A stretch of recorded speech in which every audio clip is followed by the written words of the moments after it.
This is how to shut down overloads every time. Feel free to share any of the images in this video or the video itself using the links in the description. Let's get to it. Overload ability spam.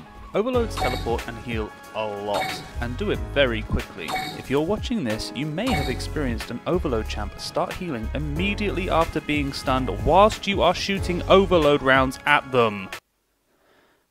Don't worry, this is a safe space, you are not alone.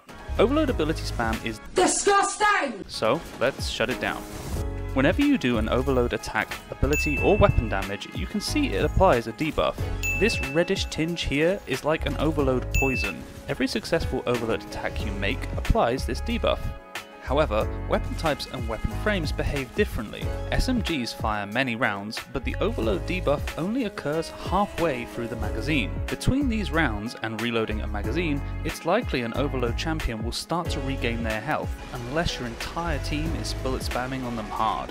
A slow firing but hard hitting weapon like a bow or a sword creates more frequent overload attacks. They sustain the overload debuff far more by comparison. Champion Wreaths.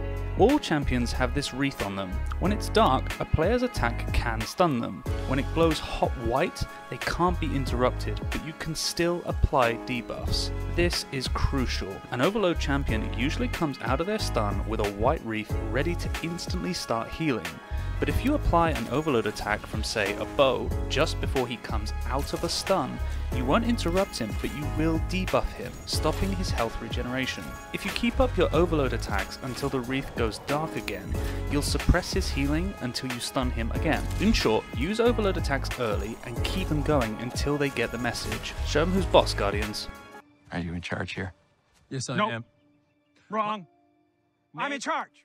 Is Me. Major I'm in charge.